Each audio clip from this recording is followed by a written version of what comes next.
The penthouse office overlooked the Manhattan skyline, floor-to-ceiling windows framing the city like a painting. Julian Grayson sat at his desk reviewing quarterly reports, the silence broken only by the soft hum of the air conditioning. At 41, he had built a private equity empire worth billions, but his personal life was as sterile as his minimalist office. A recent divorce, no children, and a carefully controlled existence that left no room for mess or emotion. He was absorbed in financial projections when he heard a child's heartbroken sobbing from somewhere in the penthouse. Julian frowned. His housekeeper, Isabel, had asked permission to bring her daughter to work today because her regular childcare had fallen through. He had agreed reluctantly, with strict instructions that the child remain quiet and out of sight.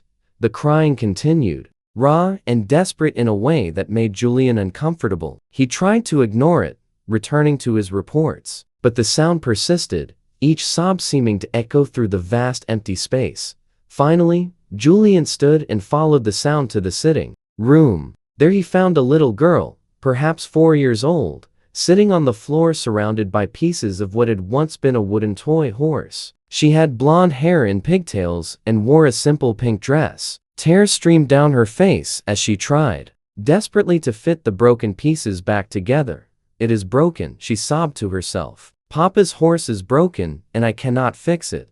Julian stood in the doorway, uncertain. He had no experience with children. They were unpredictable, emotional, messy. Everything his carefully ordered life had no room for. Isabel rushed in, her face pale with worry. "Lily baby, I told you to stay in the kitchen." "I'm so sorry, Mr. Grayson." She was playing quietly, and I thought, "What happened to the toy?" Julian asked, surprising himself by caring. Isabel knelt beside her daughter. "It was her father's. He made it for her before he died last year. It is the only thing she has of his." Her voice broke. "Lily, sweetheart, accidents happen. We will find someone to fix it."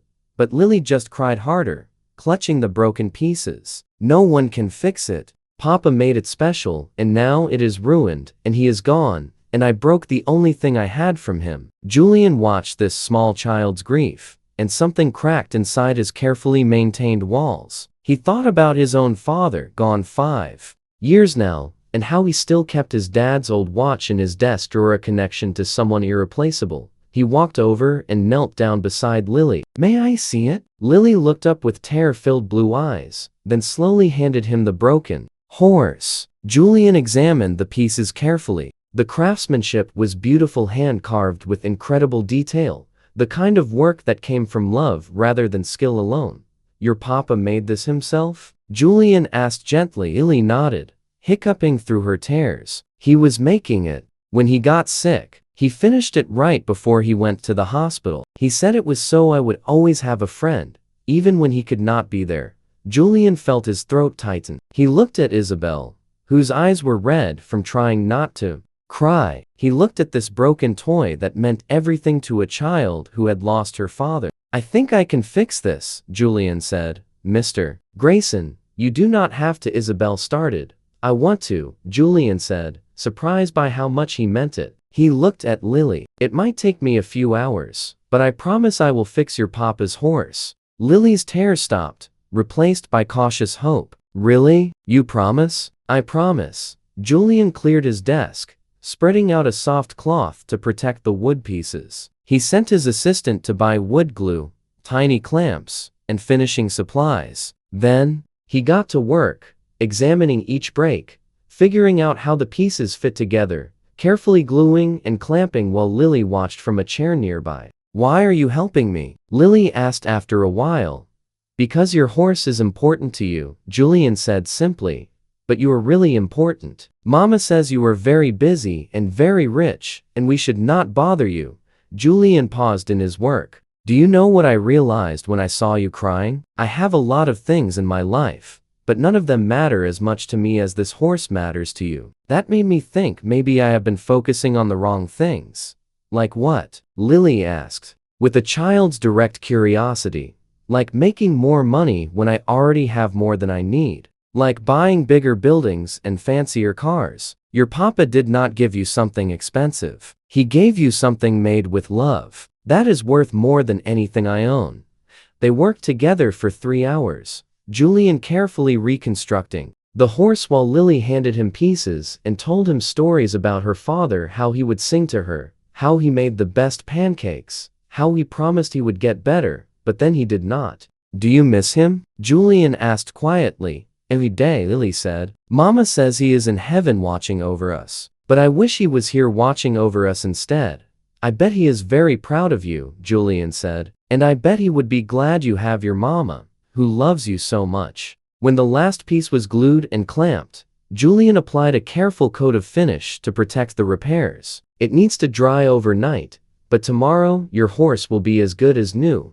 Lily threw her arms around Julian's neck, nearly knocking him over. Thank you so much. Julian froze, unused to such displays of affection. Then slowly, carefully, he hugged her back. You are very welcome, Lily. That night, Julian could not stop thinking about the afternoon, about a child's grief over a broken toy that represented her lost father, about Isabel working 2 jobs to support her daughter alone. The next morning, he called Isabel into his office. She entered nervously, clearly worried she was about to be fired. Isabel, I need to ask you something, Julian said. You have been working for me for 3 years. Why did you never tell me about your husband? About your situation? Isabel looked down. Because you pay me to clean your home, not to burden you with my problems. And because I was afraid if you knew how distracted I was, you would let me go. How much do I pay you? $15 an hour, Mr. Grayson. Julian felt shame wash over him. He spent more on a single lunch than Isabel made in a day. That is not enough. Not nearly enough. Starting today, your salary is triple. You will also have full health insurance and retirement benefits. And Lily can come here after school anytime she needs to. Isabel stared at him. Mr. Grayson, I do not understand. Your daughter taught me something yesterday. She taught me that love and connection matter more than money or success. You are raising an extraordinary child while working 2 jobs. That deserves more than $15 an hour. Tears streamed down Isabel's face. I do not know what to say. Say you will stay. Say you will let me help you the way Lily helped me yesterday. When Julian gave Lily the repaired horse that evening, her face lit up with pure joy. She cradled it carefully, examining every detail. It is perfect, she whispered, just like Papa made it. Actually, Julian said, there is something I want to give you too. He pulled out a wooden box. This was my father's watch. He gave it to me before he died. I have been keeping it in my desk, but I think it should be somewhere better. He opened the box, revealing an elegant vintage watch. I want you to keep this somewhere safe, along with your horse, so you always remember that you are not the only one who misses their papa, and that keeping his memory alive by treasuring the things he made for you, that is how we honor the people we loved. Lily looked at the watch with wide eyes. But this is yours. It is from your papa, and I am giving it to someone who understands how precious that makes it. When you are old enough, you can wear it and remember that your papa loved you. And my papa loved me, and love does not end just because people are gone. His colleagues were shocked by the change. The cold, distant CEO was suddenly warm, engaged, and present. 1 year after the day Lily's horse broke, Julian knelt down in his office, the same spot where he had first comforted a crying child, and pulled out a ring. Isabel, the day I heard Lily crying, I was the loneliest person in the world. I had everything money could buy and nothing that actually mattered. You and Lily showed me what love looks like. Not grand gestures or expensive gifts, but showing up, being present, choosing connection over convenience.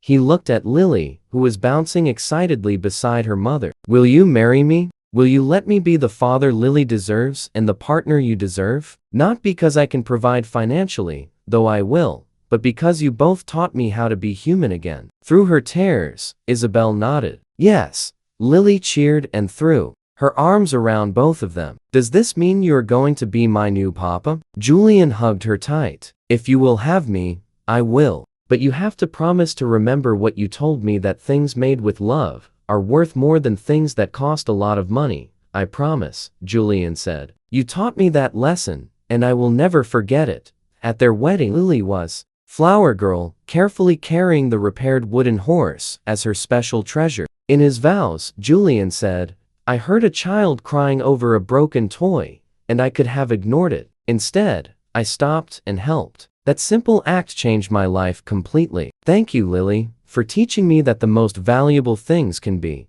broken and repaired. Thank you, Isabel, for raising someone who reminded me what actually matters.